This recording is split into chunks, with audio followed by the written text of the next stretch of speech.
Pak Prabowo kira-kira gitu, siap laksanakan karena dia atasan. Ya. Dan Nanti, itu sudah. tapi karena itu pula begitu dia menjadi atasan, dia harus orang bersedia, orang lain mengatakan siap laksanakan juga. Sebaliknya juga begitu. Iya, sehingga saya masih punya harapan. Saya kenal Prabowo ini kan orangnya pintar juga. Iya. Sehingga ya sekarang nurut karena dia kan orang struktural kan. Tentara itu kan gitu. Tentara itu tata asas kalau masih atasan tuh sampai detik terakhir itu harus dihormati, didiemin. Kita tepuk tangan dulu dong. Biar karena suasananya agak beda ya. Beda. Dan tentu saja kita ucapkan selamat datang Prof. Mas Jo, di makasih. markasnya mantan pendukung figur yang populis otoritarian. Kata Sukidi. Pak Kaosnya Sukidi. Orba ya? Iya. Orde Bapak. Bukan. Bukan. Orde Bantul. Kebetulan saya dari Jogja. Tangganya Iya. Prof gitu. Banyak banget yang mau ditanya ya, karena belakangan ini seminggu terakhir ini Profesor Mahfud nih agak-agak kenceng, Mbak. Iya. Banyak pertanyaan ya, titipan dari netizen. Agak-agak pinggir jurang, kita deg-degan ya baca tweet-tweetnya Prof Mahfud akhir-akhir ini. Ada apa? Kok gelisah sekali? Memang separah itukah kondisi kita? Iya. Ya saya sih katakan bahaya karena semua tatanan sekarang nampaknya sudah rusak, semua lini sudah dikuasai untuk diarahkan ke satu satu pengelolaan kekuasaan yang dalam tanda petik tidak demokratis dan tidak nomokratis gitu. Tidak demokratis, demokratis itu tidak mendengar aspirasi publik. Yang sebenarnya kalau aspirasi selalu bisa dicarikan pembenar kan. DPR disuruh ngomong gitu, lalu itu rakyat sudah ngomong gitu. Tapi kan kita tahu juga. Tidak demokratis itu artinya sekarang proses hukum kita itu sudah terlalu sentralistis dalam berbagai hal. Dalam pembentukannya itu terpusat, selalu dikendalikan oleh satu tangan. Meskipun pura-pura wah itu usul dari sana gitu. Ini pembuatannya, berhukum itu kan ini ya. Membuat, melaksanakan dan mengadili kan. Iya kan. Dalam membuat bisa dipesan, melaksanakan sudah suka-suka gitu atas nama otoritas termasuk yang dia miliki. Iya, lalu pengadilannya juga sudah pengadilannya pun selektif banget ya. Makanya. Oh ini temanku, ini musuhku. Iya. Selektif sekali. Iya. Ya makanya saya katakan ini sudah bahaya, udah di tepi jurang karena biasanya situasi begini selalu menuntut satu perubahan secara drastis. Nggak bisa normal-normal aja biasanya kan. Ini sejarah kita kan. Sejarah Berarti kita. revolusi, Prof. Revolusi. Nah itu yang takut untuk saya katakan. Bahkan reformasi pun, ya saya agak takut reformasi lagi ya. Karena kan korbannya banyak. Kita melakukan reformasi ini masa baru 24 tahun gitu udah mau kayak dulu lagi, mau reformasi lagi gitu. Dan orang hendaknya tidak berpikir gitu, enggak sekarang ini pemerintah kuat, enggak bakal terjadi sesuatu. Gimana dulu, apa ada orang lebih kuat dari Pak Harto? Dulu enggak ada kan? Super power. Enggak ada. Pak Harto, dulu zaman Pak Harto berbatuk sekali aja, yang lain seluruh Indonesia ikut berbatuk. Kalau enggak batuk itu dianggap melanggar. Nah, subversif. Iya, batuk kok nggak bareng. Subversif dulu. Tapi jatuh juga Pak Harto hanya dalam 2 bulan kan. Sesudah dinyatakan 100% rakyat Indonesia mendukung gitu ya. Pada tanggal 11 Maret biasanya pelantikannya 11 Maret 1998 Mei jatuh 2 bulan. Iya. Itu kan artinya jangan terlalu merasa confidence karena orang-orang yang mendukung itu kalau terjadi ini jatuh jadi itu lari semua bergabung ke yang menang. Sama aja sekarang ini orang ini kan masa itu lebih banyak yang bergabung ke yang menang, yang menang sekarang itu. Nah kalau ini nanti ketemu batunya Jack itu ini pindah semua nih, ikut ngambil batu. Cari selamat ya. Malah mungkin yang paling kenceng nih Bu. Paling kenceng, paling reformis nantinya. Nah, Iya, iya. saya khawatir kalau terjadi hal-hal seperti itu. Nah, oleh sebab itu, ya mari kita jangan berhenti ya bersuara agar segera semuanya sadar. Mari ini kembalikan nih ke relnya pelan-pelan gitu. Kalau dibiarin kita dorong-dorong aja kan busuk gitu ya, bisa berbahaya gitu. Maka kita harus kencang, hati-hati gitu. Hati-hati. Ya, jadi memang obrolan kita ini dalam rangka di antara kebebasan pers dan penguatan sipil ya, betul kan gitu kan? Ya memang harus ada obrolan seperti ini. Iya. Mbak Di tadi banyak mau ditanya apa aja tuh? Banyak. Apa cobaannya? Cuma gimana ya, Prof? Sekarang kan publik juga gundah ya sebenarnya menantikan. Ini kan eranya Pak Jokowi, era Lemdak. Yang sudah ada elected. Kalau dulu kan era Lem Aibon ya, udah baru lagi. Lem Aibon di DKI. Oh iya. Nah, Lemdak itu sudah ada elected presiden tapi belum dilantik. Nah, tetapi di era Lemdak ini justru kebijakan-kebijakannya itu kan harusnya direm ya. Sudah tidak boleh lagi mengeluarkan kebijakan-kebijakan yang strategik gitu ya. Tapi justru kok bertubi-tubi nih, Prof. Iya, itu pertanda apa ya, Prof? Lemdak ya kalau di sistem pemerintahan itu kan kalau di presidensial seperti kita tuh sebenarnya lebih banyak pada etika ya. Aturannya enggak ada bahwa kalau sudah yang baru terpilih lalu dia harus mengurangi kegiatan itu enggak ada. Tapi etikanya begitu di seluruh dunia. Nah, kalau di sistem parlementer memang iya begitu yang baru dipilih tunggu dulu dong ini dilantik oleh kepala negara gitu. Yang lain diam dulu. Itu namanya demisioner. Nah, kalau kita enggak ada. Nah, oleh sebab itu betul kita menyoroti itu soal etika. Sekarang semakin banyak kebijakan-kebijakan baru yang seharusnya ditunda. Seharusnya ditunda. Sehingga tidak membebani dan tidak menggerus hak dan wewenang pemerintah yang baru nanti. Tapi saya kok begini ya, Mbak Didi ya, Mas Jo. Saya kenal Prabowo ini kan orangnya pintar juga. Sehingga ya sekarang nurut karena dia kan orang struktural kan. Tentara itu kan gitu. Tentara itu tata asas kalau masih atasan tuh sampai detik terakhir itu harus dihormati, didiemin.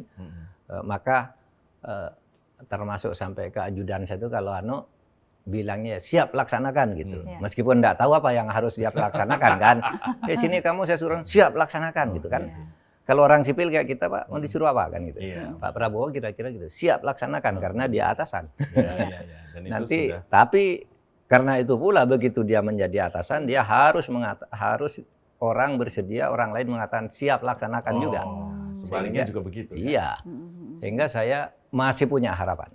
Atau kita berharap lah, meskipun kita tidak puas dengan hasil pemilu, tidak puas, ya faktanya udah selesai dan yuridis gitu tidak bisa lagi dilawan, ya sudah. Kalau kita itu apa yang mungkin kita lakukan, sisa kemungkinan yang harus kita lakukan, mari kita lakukan. Nah, dari situlah maka saya berharap kemungkinan Pak Prabowo nanti punya otonomi. Otonomi diri untuk memperbaiki negara ini. Dan itu biasanya melekat pada orang-orang kalau itu prajurit kan. Iya, prajurit itu ya kan gitu. Taat asas pertama, taat pimpinan, jawabnya hanya siap mohon izin, siap laksanakan itu sudah itu biasa. Tapi begitu yang di atas anak buahnya itu sebaliknya disuruh bilang gitu juga. Dan biasanya kan kalau seperti tentara gitu kan dididik untuk punya nasionalisme yang tinggi. Kamu hidup mati untuk bangsa dan negara, jangan ngerusak dan sebagainya. Nah, kira-kira menurut saya Pak Prabowo punya modal yang seperti itu. Itu yang sekarang harus kita teriakkan.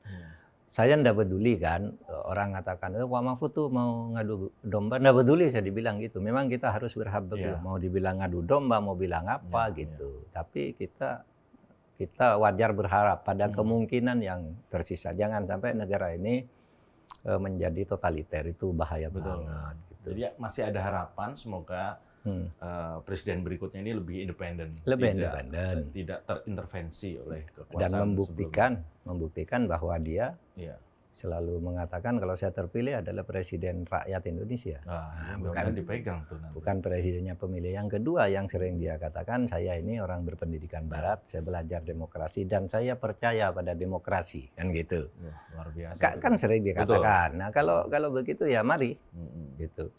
Anda yang ngatur, kita yang mengontrol dari luar, kan gitu. Kita ingat semua Pak janji-janji. Iya kan? Kita ingat semua. Ya nanti bisa di-setel ASN lagi. 30 juta rumah itu juga kita ingat terus ya. Kita ingat terus itu. Itu Balik, lapangan pekerjaan. makan siang. Makan siang. Lapangan pekerjaan. Lapangan pekerjaan. Pokoknya janji sudah kita catat. Iya. Nah. Dengar-dengar kemarin ada yang udah buka lapangan pekerjaan cuma 3 orang. Oh ya, itu kan bagus. Berarti bagus kan ya? Iya, dari 10 juta lowongan kerja Gensi sudah berkurang 3 orang. Itu prestasi loh, Pak. Iya toh. Iya. Satu bisa jadi wapres, satu jadi ketua umum partai, satu lagi jadi calon gubernur. Bagus ya. Ini gini loh, Pak Mahfud ini ya tentu pasti banyak ya, hater sebelah sana pasti banyak. Wah, ini karena sakit hati Pak Mahfud sevokal itu loh. Kita semua Pak Mahfud dari dulu sudah seperti itu, ya kan? Iya, dan itu yang harus disadari juga kan. Sekarang ini kalau saya bicara ini kok hukum buruk dan sebagainya itu kan sering muncul itu hater itu yang mungkin sudah disetting oleh beberapa orang yang kalimatnya sama. Lah Anda jadi menteri 5 tahun berbuat apa? Lah saya berbuat banyak kalau saya jawab. Iya kan? Betul. Kan kuncinya pada keteladanan. Saya sudah memberi teladan dan saya sudah melakukan tindakan-tindakan ya enggak pernah berhenti juga dan selalu muncul. Iya benar. Saya melakukan gitu. Ketika saya di pemerintahan apa? Coba yang tidak saya lakukan dan apa misalnya kesalahan. Saya di bidang pemerintahan enggak ada. Enggak ada juga. Ingat nggak, Pak? Ada yang protes. Jawabannya gitu aja kan. Loh, saya sudah berbuat karena soal penyitaan aset, Pak. Kita sering diserang soal itu. Nah, penyitaan aset. Padahal berjalan terus proses itu. Berjalan terus. Kan? BLBI gitu ya. BLBI dan sebagainya. Ya tapi namanya haters dia bisa ngomong saja. Tapi ada juga yang bilang begini, itu Pak Mahfud sekarang kalau ngeritik soal Vina gitu. Kan ini waktu Pak Mahfud ada kenapa tidak diselesaikan? Waktu saya menteri 5 tahun, kasus itu tidak ada, wong tenggelam tahun 2016. Dan baru terbuka sekarang, saya baru tahu. Semuanya nih pada kemana nih? Kan saya ngeritik, selama ini 8 tahun ini pada kemana? Kok begitu ada sebuah film lalu muncul lagi kasusnya dan ternyata yang dulu amburadul. Kan gitu. Iya kan? Itu kan tidak sebut saja ya, walaupun sama-sama kita prihatin. Sebut saja mawar. Iya, tapi tidak seserem kasus Sambo, ingat. Iya. Siapa yang rajin teriak? Beliau iya. juga kan. Iya. Ini kemarin ada titipan pesan. Kami ini kemarin berbaris di belakang Pak Ganjar dan Pak Mahfud. Sekarang kita mesti gimana, Pak? Nah, ini kayaknya mereka harus dengar. Tetap menjadi barisan, jangan menjadi gerombolan. Oh, beda ya? Beda. Nah, mereka mau dengar nih kalimat dari Pak Mahfud. Iya betul. Mari tetap kita berbaris, berbagi tugas, gitu ya. Karena memang kita tuh tidak boleh diam. Bung Karno kan mengatakan tidak ada perjuangan itu yang sia-sia. Pasti memberi nilai. Terkadang itu hanya soal waktu, ya kan? Itu soal waktu. Tidak ada kekuasaan, kesewenang-wenangan itu yang tidak runtuh, gitu kan? Itu kan kemarin slogannya PDI waktu Rakernas kemarin kan itu. Kemenangan pasti datang, gitu. Kalau kita ini saya orang beragama gitu, agama saya ngajarkan gitu. Kalau engkau tidak bisa dapat seluruhnya, jangan tinggalkan seluruhnya. Paham? Iya. Kalau kamu ingin jadi ini, enggak jadi. Enggak apa-apa, kasihkan, tapi kamu masih punya sisa-sisa yang tidak boleh kamu tinggalkan. Sisa perjuangan tuh lanjutkan dari sisi yang kamu mungkin gitu. Kalau itu kami sejak kecil diajari begitu. Jangan pernah putus asa. Kalau kamu tidak dapat seluruhnya, jangan tinggalkan seluruhnya. Ambil sisa yang masih mungkin. Nah, sekarang banyak kan ruangan yang tersedia seperti ini. Kita membuat barisan. Ini kan percaya dengan saya nanti paling lama 2 tahun pemerintahan ini sudah akan muncul isu-isu politik untuk membangun kekuatan-kekuatan lagi. Berikutnya menuju pemilu berikutnya. Iya pastilah. Dulu munculnya nama Prabowo, Ganjar, Anies sebagai calon presiden kan sudah mulai tahun 2001, belum 2 Iya, tahun. betul. Setiap bulan sudah ada survei ini Iya. yang ke Iya, depan benar. kan gitu kan. Benar. Nah ini akan muncul lagi. Jadi Nggak lama lah, 2 tahun lagi 2026 itu sudah akan muncul capres-capres. Pantesan yang Tapera berikutnya. berlakunya 2027 ya. Ya ada aja caranya. Nah, itu Iya, sudah iya. sudah akan, dan barisan seperti ini Iya. mari ambil posisi masing-masing untuk Iya. tetap menjaga Indonesia ini. Kalau Mas Jo posisinya tetap dia bek kanan. Oh iya, saya bek kanan. Kemarin kan kurang lebih katakan sebulan terakhir Prof ini kan kayaknya menurut yang saya lihat keliling ke berbagai tokoh lah bertemu seperti Iya, iya. biasanya, bertemu Iya. Bu Mega, bertemu Berdialektika. Pak Ganjar, berdialektika, bertemu dengan tokoh-tokoh. Iya, ke NU, kampus-kampus, ke kampus-kampus. Muhammadiyah. Apa yang bisa disampaikan dari itu, Prof? Ya kita berdiskusi lah, saling mencurahkan perasaan bahwa Indonesia ini sungguh berkah yang luar biasa kan gitu ya. Anda coba bayangkan dulu sebelum Indonesia merdeka kita kan tidak bisa mencetak orang-orang bisa jadi menteri, jadi DPR, jadi profesor, jadi doktor. Iya. Sekarang orang ke luar negeri semua udah gampang kan karena Indonesia merdeka. Iya. Di tengah kemerdekaan yang sering digerogoti oleh korupsi itu, rakyat Indonesia makin maju, pengusahanya makin banyak dan sebagainya. Mari kita jaga ini, jangan sampai masuk ke totalitarisme. Kalau masuk ke totalitarisme itu rugi, kita sudah membangun begini banyak keberhasilan karena kemerdekaan. Kita jaga kemerdekaan ini dengan sebaik-baiknya gitu, dan kita berjuang menurut cara kita masing-masing. Iya. Nah kalau saya ke kampus sekarang, yang mencetak generasi kritis. Saya sering ke kampus begini, saya bilang kamu mahasiswa kalau kamu hanya mau pinter gitu ya, itu gampang. Mungkin bisa lebih pinter dari dosen nih. Saya dosen, mungkin kamu bisa sebentar lebih pinter. Saya sibuk, kamu belajar aja berapa lama. Sekarang di internet kan sudah belajar dari situ bisa. Kalau mau pinter gampang. Gampang, tapi bagaimana moralitas? Itu tanggung jawab. Konsistensi itu hanya ditemukan kalau kamu dilatih kepekaan sosial. Iya, benar. Bukan hanya membaca gitu buku gampang. Soft skill. Oh, Iya, soft skill. soft skillnya itu. Dan kita harus mempersiapkan itu anak-anak yang sadar akan ini. Iya. Sekarang kan kecenderungannya terlalu liberal dan hedonis ya. Menurut saya nih pendidikan kita ini nggak tahu agak terlalu liberal dan hedonis. Menurut saya meskipun mungkin maksudnya bukan itu membuat manusia merdeka gitu.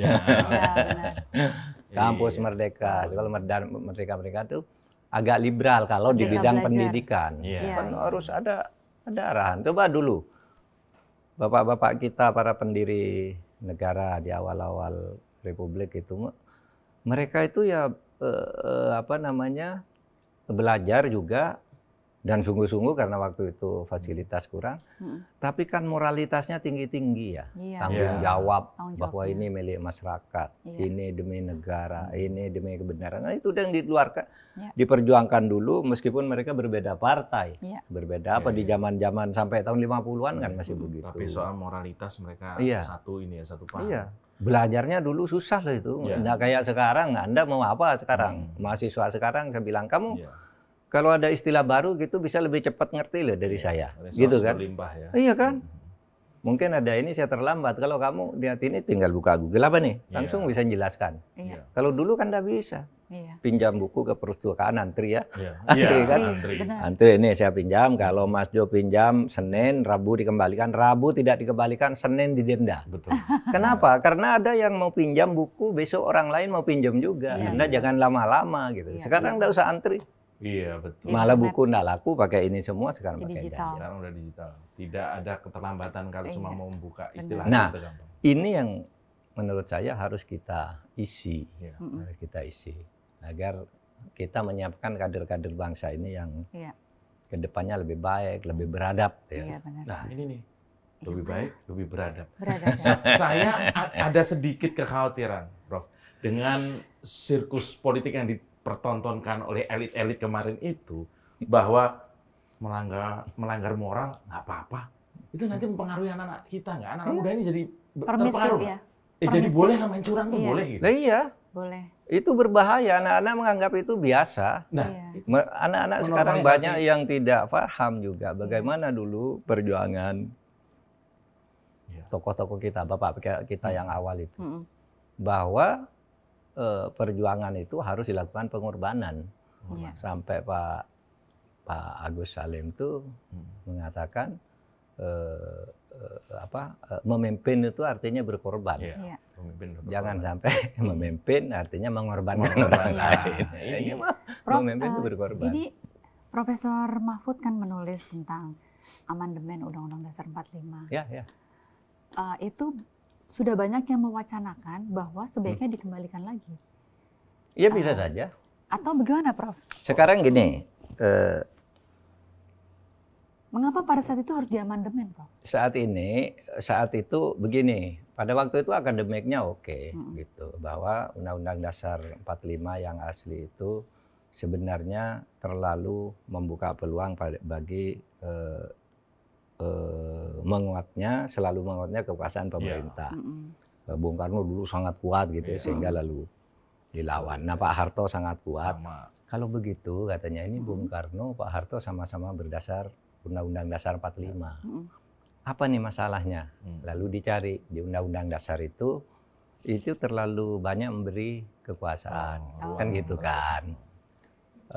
Pertama jabatan ini yang didiskusikan ini, jabatan presiden dipilih 5 tahun dan sesudahnya dapat dipilih kembali. Itu maksimal 2 kali. Iya, enggak yang sekarang, yang dulu. 5 tahun sesudah itu dipilih kembali.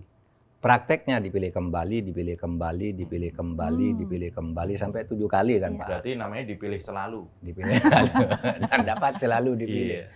Nah, itu kita potong kan 2 kali. Karena kekuasaan itu kan enak ya. Lalu yang kemarin kan ada yang ingin jangan 2 kali dong kalau ada yang pengen lanjut. Dulu kita tuh ingin gitu. Jangan 2 kali dong, belum balik modal. Iya, misalnya begitu. Ada yang minta lagi naikkan 2 kali, 3 kali gitu. Atau kembali ke yang asli 5 tahun, 5 tahun, 5 tahun. Sehingga dulu lalu diamandemen. Nah, sekarang ini terjadi hal gitu ketika pemilihan presiden dibatasi lalu kata Pak Amin Rais nih lalu dibuat pemilihan langsung itu malah lebih buruk daripada dipilih MPR karena kemudian sumber daya yang digunakan dulu tidak terbayangkan orang menyogok rakyat 100 juta. 100 juta rakyat. 100 juta rakyat. 100 juta rakyat dikirim amplop satu-satu kan tidak mungkin, tidak akan mampu. Nah ternyata ini dibuat di dalam anggaran negara. Lebih parah lagi. Lebih parah jadinya. Dianggarkan. Menjadi sangat mungkin dan menjadi terstruktur kan, yang melaksanakan ini, yang menganu ini, yang ini. Kalau ada yang protes caranya begini, terus sudah diatur, sudah sangat terstruktur. Sehingga lalu Pak Amin tuh mengatakan ini udahlah saya minta maaf. Saya naif gitu. Nah sekarang alternatifnya sebenarnya kan ada 3 tuh. Satu di amandemen lagi. Yang kedua ya dibiarin aja lah kan ini sudah bagus cuma ini pelaksanaannya kan gitu kan. Tinggal kita membuat kontrol nih bukan soal aturan karena bagaimanapun diubah juga ya tetap aja. Tapi ada yang bilang mari kembali aja ke yang asli, gitu kan? Karena moralitas, nilai-nilai yang sangat tinggi itu ada di yang asli dan seluruh tafsirnya. Sudah ada yang mengembalikan begitu. Nah, ini tinggal nanti kita mau milih yang mana? Mau memperbaiki di lapangan, atau membuat amandemen baru, nambah pasal-pasal lagi, atau buang total kembali ke yang asli. Kalau kembali berarti kekuasaannya tanpa batas lagi dong, Prof, nanti ya? Bisa jadi. Ya. Tapi ada yang mengatakan gini, kalau kembali lagi nanti dibuat undang-undang organiknya. Pemilihan presiden dipilih 5 tahun sekali, sesudahnya dapat kembali. Dibuat undang-undangnya kalau sudah 2 kali tidak boleh lagi. Dibuat di undang-undang aja bisa kan. Mas Jo tahun 99 tuh umur berapa? Oh saya TK itu. Masih TK kan? TK. Nggak tahu. Kepala sekolah tapi. Pasti belum tahu bahwa waktu itu amandemen itu adalah arus umum masyarakat Indonesia. Saya ikut dobrak Ikut pintu kan? DPR. Iya kan? Jadi pada waktu Katanya itu TK. semboyannya tuh Oh, gitu iya. dulu, Mbak Didi. Iya. Tidak ada reformasi kalau tidak ada amandemen kan gitu. Iya. Sehingga Iya. harus Itu- amandemen. Itu gitu. jelas banget. Waktu itu yang menolak hanya dua, satu PDIP. PDIP tidak setuju. Nggak setuju. Iya, sehingga lalu TNI tapi tidak berani ngomong waktu Iya. itu. TNI sekarang aja Iya. gini-gini. Dulu tidak ngomong, gua ngomong dulu. Iya. Pada takut. Dulu takut juga. Takut. TNI-nya dulu takut Iya, juga. iya, Kan iya. punya fraksi di Iya, DPR. betul. Iya, Ada benar. fraksi. Ada fraksi. Fraksi ABRI. Fraksi ABRI. TNI. Versi ABRI Iya, dulu. TNI Versi ABRI, TNI Polri waktu itu ABRI namanya. Dulu ikut malah menjadi tim amandemennya di DPR. Waktu itu yang berani bilang itu PDIP. Iya. Nah, PDIP itu akhirnya ikut juga, ya, karena pada waktu itu partai yang punya kursi di DPR itu 7 partai besar Iya. itu membuat komunike, Iya. Kami akan amandemen karena kerusakan negara ini karena undang-undang Iya. dasar ini. TNI juga diem, tidak ada nolak. Iya. Sekarang aja nolak semua. Iya. Hanya TNI yang enggak. Dulu buka aja sejarah. Hanya Oh. PDI yang nolak. Tapi kan 7 partai politik besar-besar ini ya, Golkar, PKB, PAN, P3, kemudian pokoknya partai-partai yang dapat kursi, PBB, Terbesar. PKS, dan sebagainya udah komunike. Kami amandemen. PDIP pertemuan pertama tidak hadir. Ya. Tapi kalau dihitung 7 partai lawan 1 PDIP, ini kira-kira PDIP kalah. Sehingga Oh. PDIP lalu terpaksa ikut bergabung Oh, agar iya. ikut mengarahkan gitu. Iya, iya, Iya. iya. Nah itu cerita amandemen. Jadi Nggak ada Amin Rais di sini. Nggak.